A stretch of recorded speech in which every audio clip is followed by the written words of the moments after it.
What's up, you guys? Today we're going to be discussing the controversy between Spinderella, Salt, and Peppa surrounding their biopic that just was released on Lifetime. Basically, Spinderella is saying that she was unfairly compensated by SaltnPeppa and that they owed her about $600,000. And if they were to mention her name at any type of event where they were supposed to be paid, they would owe her $50,000 each time.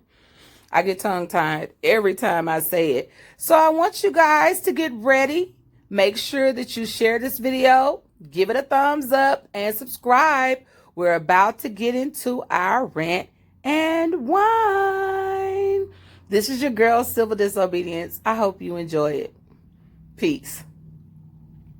What's up, you guys? This is your girl, Civil Disobedience, bringing you the latest in. I bought me a tripod and a ring light. Hey. I want you to give this video a thumbs up. Make sure you subscribe to my channel, Sherlock Homegirl, and leave your thoughts and opinions below. Okay, so I got on my Chucks and Pearls shirt. Shout out Kamala Harris for busting that glass ceiling all the way down. I saw a meme on Facebook that said, ladies, wear your shoes tomorrow. There's glass everywhere. And so, you know, I'm a little slow. I had to sit there for a minute, like, glass everywhere. Glass ceiling. Oh, go ahead and wear pants. Because we up there, girls. So, in keeping with the nation and history, I just want to congratulate President Joe Biden on becoming the 46th president of the United States. I want to congratulate Kamala Harris. I believe you are the 49th vice president of the United States. Subscribers, let me know what you think. Comment down below. Keep it cute and classy. Or I ain't gonna block you because I only got 363 subscribers. But I'm gonna say something nasty back to you. You gonna block yourself, boo. So I want to talk about how so many people, because I come from the world where I, associate with people who are in the sorority, and Kamala Harris is an Alpha Kappa Alpha. And for those of us who don't know, Alpha Kappa Alpha Sorority Incorporated is a black sorority, the first black sorority founded at Howard University. And she went to Howard University, so she is a member of the founding chapter. Way to go, Kamala. That is the most poetic life story. I just can't wait till your movie come out, girl. I'm going to be sitting there with my Kleenex and my hot tea and, my little snuggle blanket, and I'm just going to be just so ready to hear how your life went. What happened, girl? I do want to say, however, if people are trying to make you feel bad for wearing your Chucks and Pearls shirt, you didn't go to college and they're trying to say the Chucks and Pearls for women who are a member of the AKA sorority, that is not true, okay? The pearls are in honor of her sorority, a representation of her sorority. She wears pearls, and she wore pearls on the campaign trail, blazers, and Chuck Taylors. So it's to honor the network of people that helped to inspire her and us. It is not just about the sorority, okay? We had to get out and vote. We had to convince people to vote. We had to make sure that people could get to the polls. It was a lot of stuff that everybody had to do in order for Kamala Harris to get to where she is now. So out of 75 million people, 80 million people who voted for her, we can't just say that the only reason why she has won is because of her sorority. Ergo, they have the rights to these shirts. No, boo-boo. That's not how that works. Moving on. So I wanted to do this video to kind of do a rant and whine about Spinderella and the whole SaltnPeppa ordeal.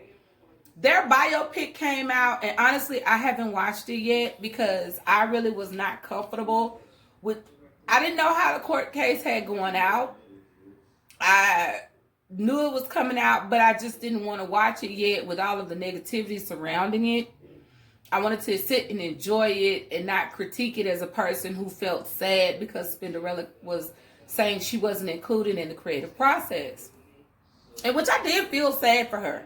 However, as a person who has had to get it out the mud like she has, I can't stay sad for long because she's on a level where she can take her stardom and fame and do more than complain about SaltnPeppa. I feel like she could go out there and she can definitely make her own life movie. We want to know what happened to Spinderella. How did you link up with SaltnPeppa? That would be the follow-up to me. Instead of, and this is the thing that I want people to understand about why I say Spinderella is not wrong and SaltnPeppa is not wrong. When you come into a situation, how I feel about you personally is not what I'm going to pay you professionally. I can compensate you and compromise with you to stay in good standing because you and I do business together. But you must understand that if it costs me to fall out of what I'm entitled to, then we are going to have to part ways no matter how we feel about each other. I understand everybody was in love with this, dynamic duo, the Chocolate Charlie's Angels. They were out there doing it big, making records, girl power in a time when men were still objectifying women and nobody was saying anything about it stopping. So it felt good growing up, seeing SaltnPeppa constantly come out with something that I could relate to as a black female lover of hip hop. At the same time, I did not know who Spinderella was. I remember consistently asking, so she's the DJ. So, okay, Spinderella is the DJ. And I understand some people are from an area where DJs are really, really, really, really, held to a high standing. That's not how it is all over the world, though. You know what I'm saying? You have some places that respond well to a DJ because you know what a DJ is. Then there's some of us who just kind of looking at it like, well, she's the DJ. DJs are not producers. I know DJ Khaled may have a lot of us thinking that, every DJ is a producer. That's not the fact. Producers are producers. DJs can make mixes. They can do the little thing on records and stuff when they're, DJing. But writing and creating beats is producing. That's production. So I think people are a little confused on what it is to be a DJ and what it is to be a producer. As a DJ, because her contribution is minor. Like, people want to see Spinderella up there, but really, if she's not up there, you still got SaltnPeppa. If Salt or Peppa didn't show up, let's say Peppa showed up with Spinderella. You know what I'm saying? Growing up, that would have been a bigger deal because you were used to seeing Salt and Peppa. So I feel like they took her in, they made her feel as employers very important. And I feel like that's the thing that you're supposed to do with your employees. Make them feel important. They probably even partnered with her because they were saying she did some writing in the 90s. She was on a couple of rap songs. She helped to produce the album. But even with that, what is your percentage of production? And what did you say your fee was at contract? Did you negotiate a fee? Did you take whatever they said they were going to give you? Because, I don't think SaltnPeppa were writing everything in the beginning. There were people who they probably were contracted to prior to her entering, because I think they were out 6 years before Spinderella. The Spinderella we know, because there was a Spinderella before her, and I didn't even know that. Just to show you how they switched out at least 2 people before we got the Spinderella that we came to know.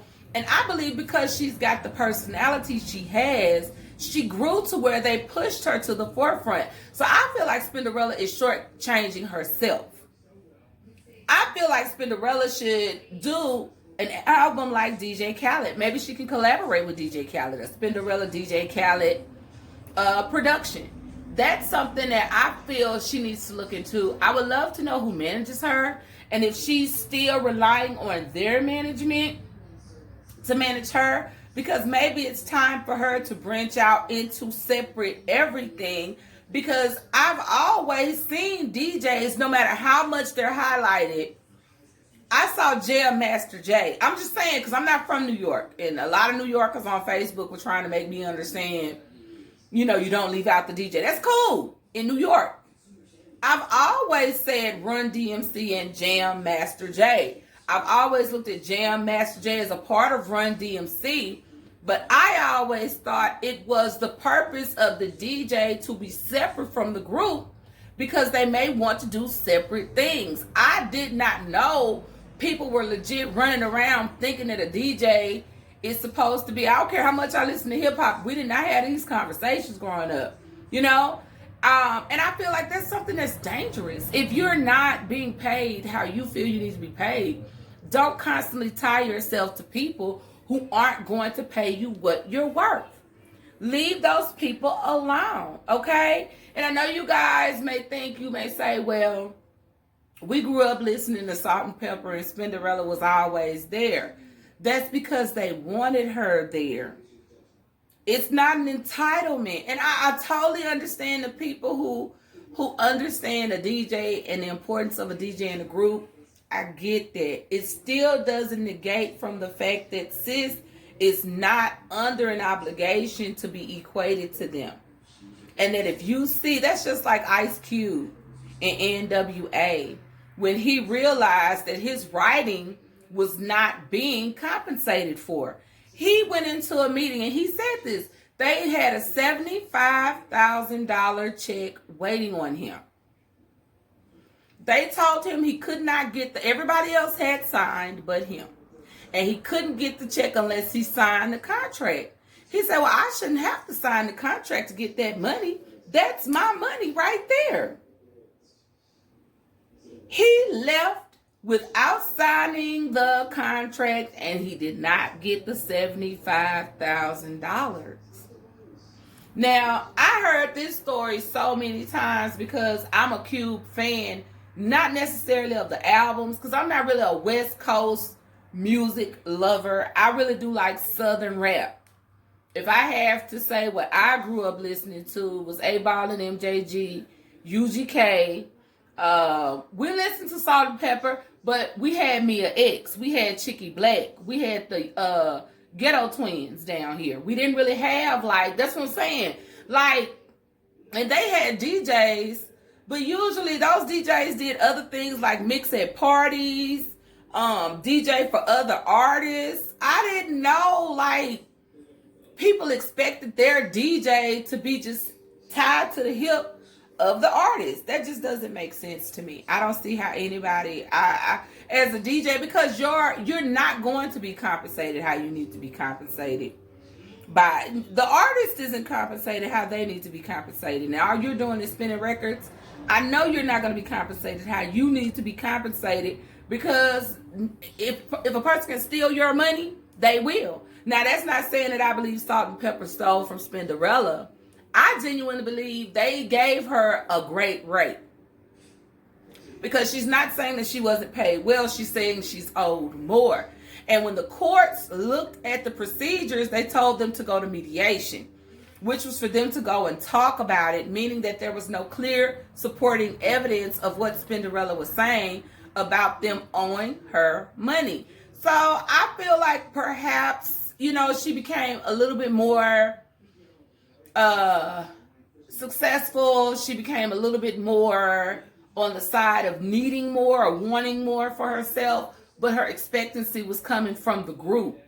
And I mean, SaltnPeppa haven't always done things together. You know, Salt did Jump with Kirk Franklin. They've done different other ventures and stuff like that by themselves. Pepper's daughter is on Growing Up Hip Hop. I don't think I've ever seen Salt on Growing Up Hip Hop. If I have, it was like in passing or something. I don't watch it like that though. So it's like with everybody having their different ventures, everybody has to make money the way they can. You know, and you can't expect people to always hand you what they have going on. You just gonna have to be like, hey, I'm watching them not pay me what I feel I'm worth. That's cool. That's just like getting a job. And you agreed to $8.50 only to find out they hired the person you trained at $10. Okay, so what you gonna do? You can't stand on the job, girl. They give you $1.50 more than me. You gonna have to either let that job go and find a job that's gonna pay you what you're worth, or you're going to have to ask for a raise. Complaining about it ain't gonna do nothing for you. And I feel like the only course of action for her is not a court case. I feel like the course of action for her is ventures and entertainment where we get to see Spinderella spin. Females need to see the female MC. We also need to see the female DJ. And I personally feel like if DJs are latching themselves to artists, it limits their resources. It's better for you to latch yourself to an artist to create a name for yourself. But then because you know so much about music, what I would do is learn the production side. I wouldn't even learn after I learned, because I can sing. But after I learned what people were making on the production side, that's why I went into mass communications for my first degree. I was like, if I could just get into production at any time in my life, you know, I could take the next 30 years and on a production team make enough to leave generational wealth off of my creations alone. So it's like, I don't think she's realizing the blessing in the lesson. Okay, so I just want to let you guys know that I do technical writing, creative writing for grant writing applications. I also do business proposals. I help with term papers. I help with editing, proofreading, and revisions. Resumes. If you need any help in those areas, please hit me up. You can comment down below. Or if you are my friend on Facebook, you can inbox me. And if you comment down below, I will definitely send you my email address and I will get back in touch with you. So this is your girl, Civil Disobedience. Do y'all notice I'm losing weight?